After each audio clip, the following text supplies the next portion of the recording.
Faith. It's so good to be with you again. We're excited today to be talking about a really important topic with a really fantastic set of organizations that are working together in order to tell stories and get out awareness about gun violence prevention and interrupting gun violence in our communities. And there's a fantastic podcast called Living for We. Keep your head up.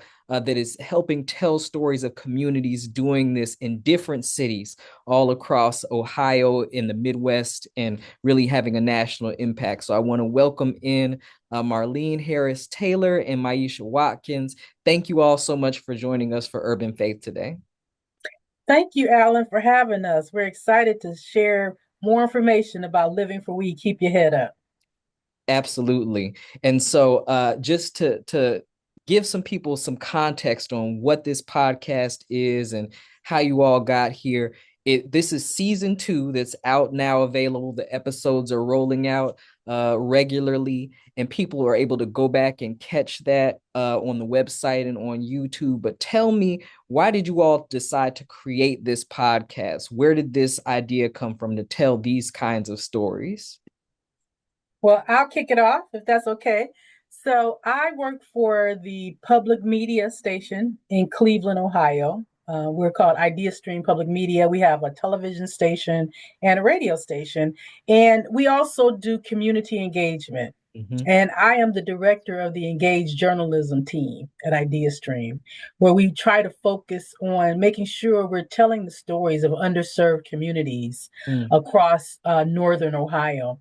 And so we've been in this space doing this work for a few years under the banner of a project called Connecting the Dots Between Race and Health. Mm. And we had one season of the podcast that focused on Black women and then particularly health issues around Black women in the Cleveland area, because there was a study out of Pittsburgh that named Cleveland the least livable city for Black women. Wow. It ranked higher than Chicago, but I have Wow. to say that many other Midwestern cities were on this list, let me tell Yeah, you. I'm So sure. after that first very successful season, we won multiple awards. We even won a National Webby Award for that season. We began to think about what we wanted to do next. And I met Maisha along the way when we were having some events for that first season. Mm. And Maisha, I'll let you tell the story about how you approached me at one of those events. Very kind and very sweet. I said, Marlene, I listened to the podcast and I think it's really exciting, but we cannot talk about the health of Black women if we do not talk about gun violence. Mm. Black and brown communities are the most impacted by gun violence, which oftentimes lead a single parent, oftentimes a single mother who is grieving the loss and navigating that loss. And when we talk about health, when we talk about lack of employment or other things that put us Black women at risk in the city of Cleveland, these are things that we need to talk about. And Marlene and I met up at Panera Bread over some good soup, and we really talked about how this is all connected and how do we share the stories that oftentimes go untold because of other headlines. And so that's kind of how it started. A very nice and kind call in, and here we are. And I have to say that as executive director of the Cleveland Peacemakers organization, Maisha is an uber content expert on this topic. And when I spoke to people across, Northern Ohio, and I said, who should IdeaStream partner with for this project? Maisha's name came up over and over again because not only is she a Cleveland expert, she's a national expert on the Mm. topic. Maisha has been to Chicago, I don't know how many times, for meetings about gun violence prevention. She's been to the White House under the former administration. Was it the first class, Maisha, that you were a part of? Yes, I graduated. Shout out to Chicago from the University of Chicago. Their crime lab have a program called the Community Violence Intervention Leadership Academy, and our program was the first graduation ever to graduate at the White House and then to speak there under Madam Vice President Kamala Harris. Wow. That is amazing. And shout outs to you, Chicago. I'm finishing up another degree there too. So that's Yes. kind of where the beginnings of the first season started. And then we did some community meetings across Northern Ohio. We held what we call listen and learns, Alan. where we worked with grassroots organizations that are already in the gun violence space. Mm. And Maisha knew many of them already in Cleveland, but we also had them in Lorain, Ohio, which is just outside of Cleveland, Akron and Canton, Ohio, which are just outside in the northern Ohio region, Yep. where we just brought together community folks just to say, how is this impacting your life? What do you think are the solutions to this problem? Because if you're in the middle of this, if you're in a community where the bullets are flying, you may know better than anybody else what needs to be done to try to solve that. That's And right. we also ask questions around how can the media do better in Mm. telling these stories, right? So from that, we gained so much knowledge. And then Maisha also held a couple focus groups with just young people. She went to the local juvenile justice center where young people, unfortunately, are incarcerated, and spoke with them specifically. And what did they tell you in that meeting, Maisha? Yeah, so we had some inside the juvenile center and also in community, and we were talking about the impacts of gun violence. And too often, Alan, literally, it's the younger person who is saying, "My brother was shot and killed, so I just feel like I needed a gun," or "My father was shot and killed, and I just feel like I needed a gun." And even on one of our podcasts, Amir said when he was 11, his father was being shot at, and from that moment at age 11, he said he would never get, he'll never be without a gun because he felt powerless. So it was the same sentiment of the impacts of community violence, whether it's the shots being fired or losing somebody to gun violence. It really does change the mindset of what safety looks like Mm-hmm. for themselves and their family, not the safety of law enforcement being there, but like, what does it look like for me to make it from my house to the gas station, from the gas station to school safely back home? And a lot of people feel like that route, in that route, they can lose their lives. So you all talked a lot and gave us what this season is all about, focusing on gun violence. Why is it important for us to still be talking about this with so many other things going on in our world? And you kind of have touched on it, just the disproportionate impact on our communities. Can you talk a little bit more about why we need to be talking about CVI and violence prevention in the midst of all of the things going on? Prevention save lives. Like when you think about gun violence, one of the things me and Marlene spend a lot of time talking about is like the underlying issues.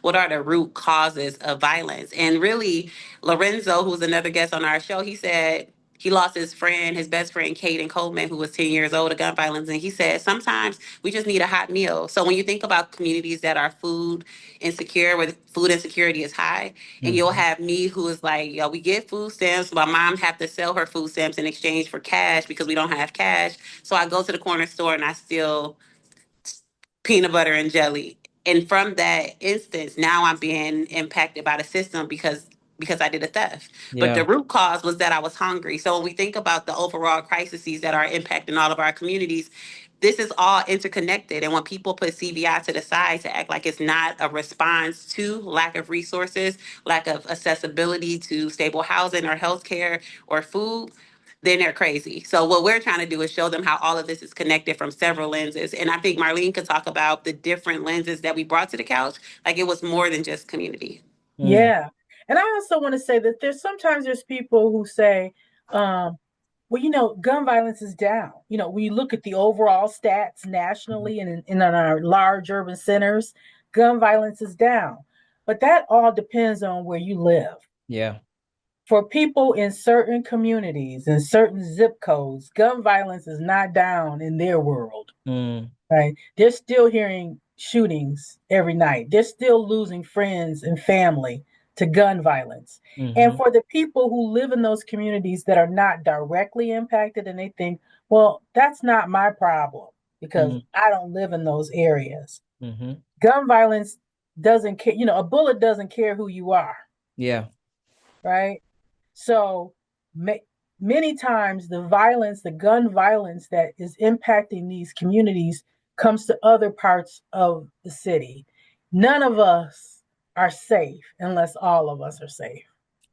I love that. That is a great way to think about it, because the reality is for us, and I'll get to this in a second, one of the particular episodes that you had on From the Prison to the Steeples, you talked about how churches can play a role and people of faith can play a role in helping engage in this prevention. And one of the principles across faith traditions, and especially for Christians or believers in churches, is that God cares about all of the people, right? That we have to love our neighbors as ourselves. So it's if it's impacting somebody else, it's something that's impacting me as well. But speaking about that episode, can you talk about what stood out to you talking to Stanley and the young Christian professionals, and how can churches play a role, believers play a role in this work, and share a little bit about that? Yeah, Stanley is so awesome. He's an awesome community person who, as you heard in the episode, began his journey in the Christian life behind bars. Yeah. And he was mentored by another man who also is featured in the podcast, Bobby, Yep. who Bobby has this deep, abiding faith. I mean, he's a preacher. And Mm-hmm. he started preaching on that Yep. episode. He was like, Amen. But Bobby just has this spirit of sharing and mentoring other men. Mm, And he started behind bars with Stanley and some others and helping them to understand how, following Christ could lead them away from some of the things that they were doing on the streets. mm, And what's to me, though, what is really great and exciting about what they did is then once they came out and started living their lives, not no longer as incarcerated folks, they continued their walk in faith. mm. Because there's so many people who find God in prison, right? Mm-hmm. But then when they come home, you Yep. know, they go back to their old ways, right? Yeah. They did not go back to their old ways, and they're continuing that ministry of helping other men who are either behind bars or those who are coming home to see how living a Christian life can help them have full, fulfilling lives and that they won't end up going back to prison. And what's really exciting is their ministry is spreading to prisons across Ohio. Wow. That's just such an incredible testimony and story. And again, I just invite everybody. I'll put the links in. You need to go watch these episodes because it's practical, it's real stories. Maisha, any just words of wisdom for you on how you saw faith play a role in this work of doing violence prevention? I would say too, in all that Marlene has shared, we have had church on the couch several times. Mm, Praise God. There is a national organization called Live Free USA who main job is to bring faith leaders and violence prevention CDI together, and not for it to be viewed as separate. And I think churches, especially in Black communities, are on every single corner. And calling out pastors or calling them in to say, not only from the pulpit, but also from the blocks, how do you come out and show that you have a safe space, you have a brave space, and your only goal is not to just preach the eulogy, but how do you speak life into young people in an accepting way by calling them in to say there are other options and faith is one? Like since the beginning of the time, I just went to the in Cincinnati. I'm here, the National Underground Railroad Freedom Center, yep. and even on the postings at the hardest times as a Black person, you see that faith was at the center. And so when things get hard, as they are very like right now in these moments, especially around gun violence and an administration, Black people tend to just cling a little bit closer to God. So hopefully faith leaders are saying, I know exactly where I need to be. And even if that's like doing community walks and praying around the radius of my church, that's enough to show the presence of God. It's just not in church, but it's whatever, wherever believers are. And so I'm excited about the work that Live Free USA is doing, the conversations that are happening on this podcast, because it's going to be some amen and thank you, Jesus. Because thoughts and prayers by themselves are not enough.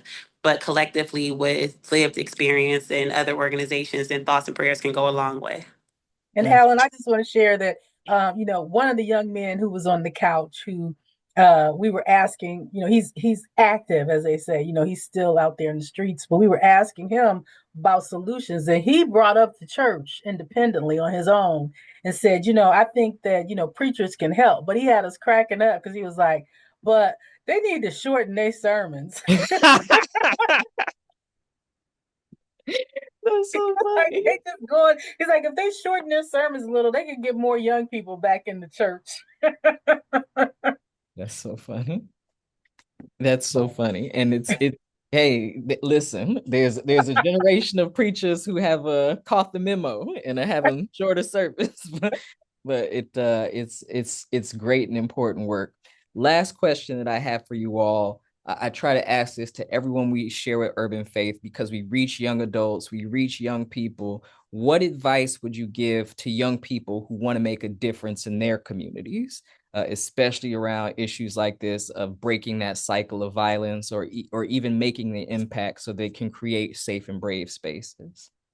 Well, I'll start by saying you can begin at whatever age that you are, in whatever space that you are, in doing the work.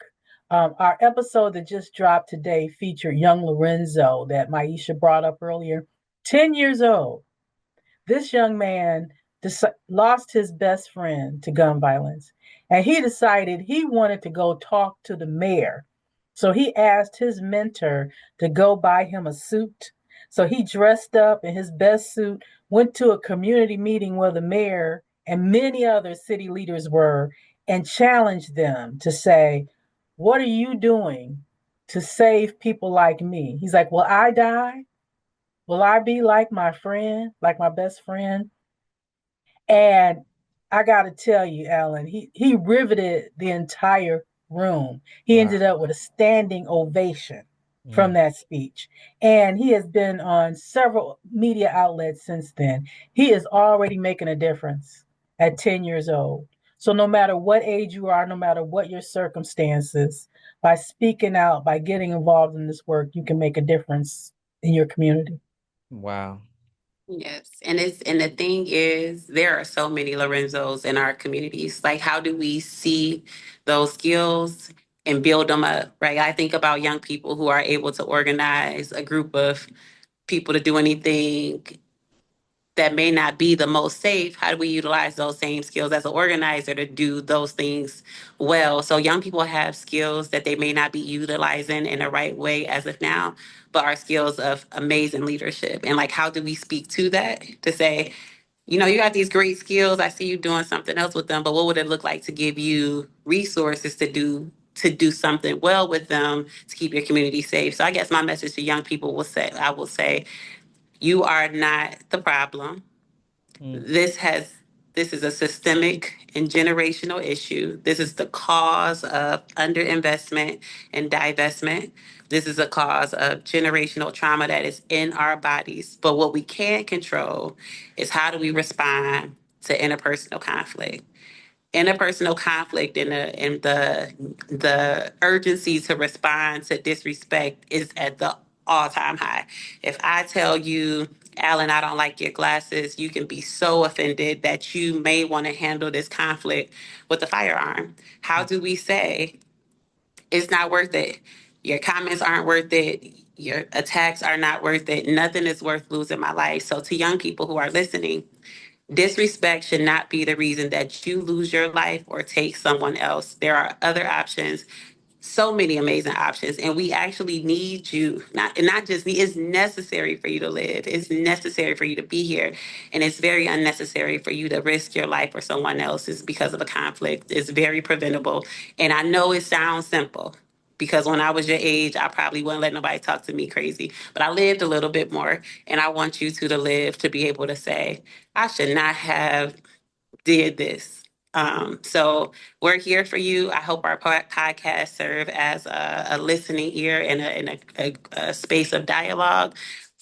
But yeah, just live a little bit more so you can see that some of the decisions and choices that you are making is not worth it. Because baby, listen, if Instagram was around when I was younger, I probably would be in trouble. So I'm glad that I'm here to tell the story. So stay safe. We want you to be alive and free. Oh, Maisha, I'm so glad you mentioned Instagram because one of the things that we've learned, Alan, and Maisha knew this already, but one of the things that I've learned is so many times people get into beefs on Instagram that then Mm-hmm. come out into life.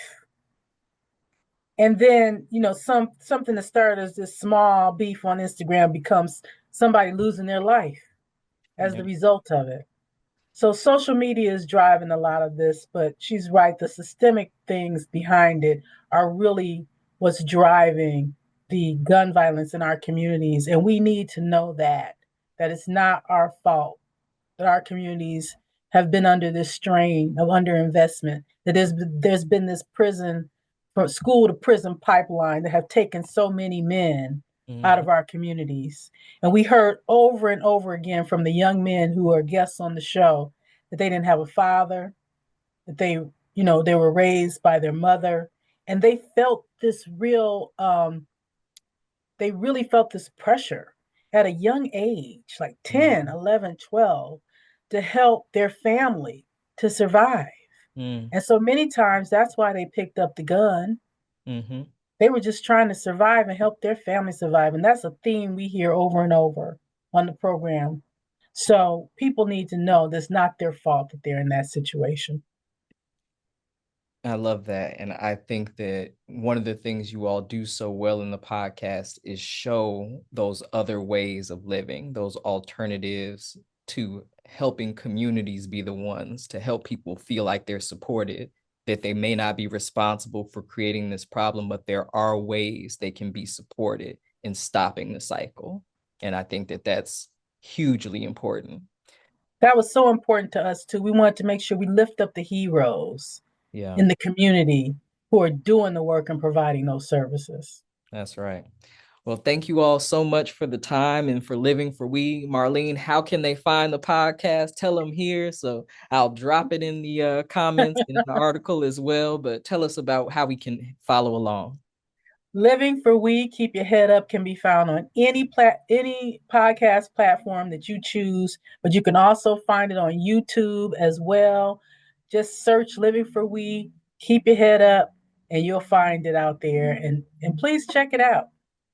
And it's yeah, YA. Keep your head up. Keep your head up. That's Just right. Keep just your like the head up. Tupac song, the Tupac song, Keep Your That's Head Up. right. That's right. Well, thank you all both so much for the time. And it's so good to be with you all. Thank you for the Thank you, Alan. opportunity.